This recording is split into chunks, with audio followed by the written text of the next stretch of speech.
Qu'y a-t-il à la une de la presse en France aujourd'hui? On voit cela avec Hélène Frade. Bonjour Hélène. Bonjour Damien. Il y a notamment les réactions aux élections de dimanche en Italie où les populistes du mouvement 5 étoiles et la Ligue d'extrême droite ont fait une percée historique. L'un et l'autre, vous l'avez dit, revendiquent le pouvoir, mais ni l'un ni l'autre ne semble vraiment envisager de gouverner ensemble.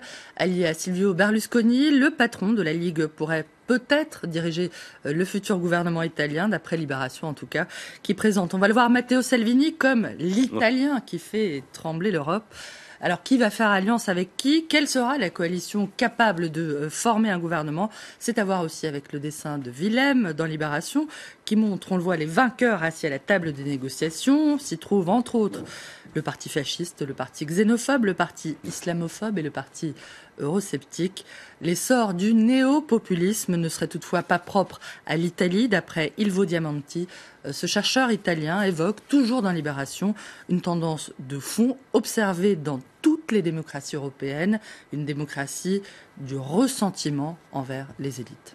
Et la percée des populismes en Italie et ailleurs qui amène la Croix à plaider en faveur d'un renforcement des solidarités en Europe. Le journal demande à Angela Merkel et à Emmanuel Macron de donner l'impulsion nécessaire pour une approche effectivement solidaire des dossiers comme le chômage et l'immigration, ce qui implique, d'après la Croix, de prendre des risques politiques vis-à-vis des électeurs allemands et français.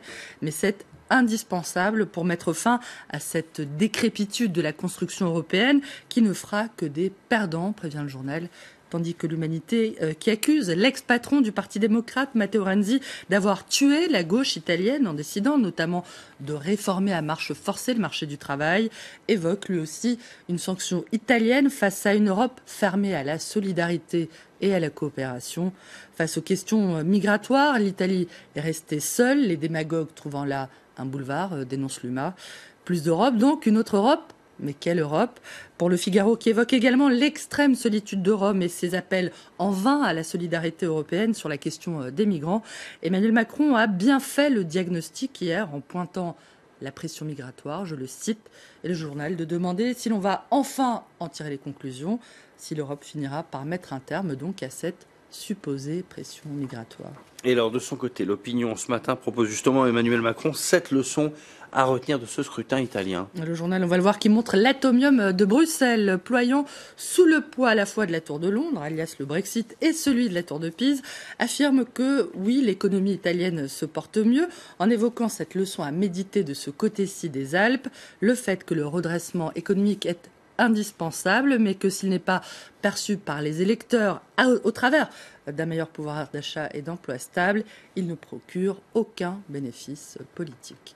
Le président français qui poursuit ses réformes tous azimuts, sa ministre du Travail a révélé hier les contours de la réforme de la formation professionnelle. Le Figaro évoque un Big Bang qui braquerait déjà les syndicats dont les propositions auraient été retoquées dans leur quasi-totalité par le gouvernement. Une réforme qui bouleverserait brutalement la gouvernance de la formation professionnelle, selon l'Humanité, qui affirme que l'État cherche à reprendre la main au détriment des partenaires sociaux pour mettre en place un système, je cite, d'hyper-individualisation du compte formation, une ubérisation de la formation professionnelle. Et puis alors, parmi les annonces de la semaine, le gouvernement a décidé par ailleurs de fixer l'âge de la majorité sexuelle en France à 15 ans. C'est ce qu'a annoncé hier Marlène Schiappa, qui est la secrétaire d'État chargée de l'égalité entre les hommes et les femmes, qui présentera son projet de loi sur les violences sexuelles et sexistes à la fin du mois de mars, selon le Figaro.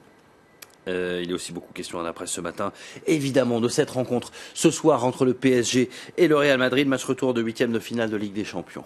Et après leur défaite, vous l'avez dit, 3-1 au match aller contre les Espagnols, les Parisiens doivent l'emporter largement au Parc des Princes pour accéder au quart de finale. Le Parisien annonce l'union sacrée derrière le PSG, qui pourra compter sur son public du Parc des Princes. Et c'est à voir aussi avec le dessin de Rançon qui montre un fan, on le voit, demander à sa femme si le PSG peut gagner contre le Real. Bien sûr, on les a endormis à l'aller, assure-t-elle. Le journal L'Équipe, lui, rêve d'une remontada semblable à celle du PSG d'Antoine Kompaoré en 1993 face au même adversaire. À refaire, espère le journal. On ne sait jamais, il y a du boulot. Pour finir, vous avez des nouvelles d'Agathe. Vous ne le savez peut-être pas, mais heureusement, la RDP, la revue de presse de France 24, est là pour vous affranchir. Agathe, c'est la poule qui a été offerte samedi dernier à Emmanuel Macron au Salon de l'Agriculture.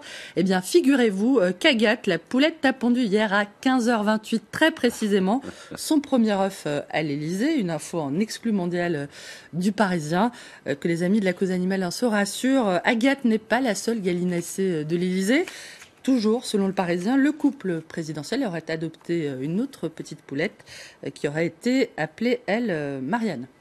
C'est parfait, ça fera un œuf chacun pour le petit déjeuner ce matin. Merci beaucoup Hélène Frade pour cette revue de presse.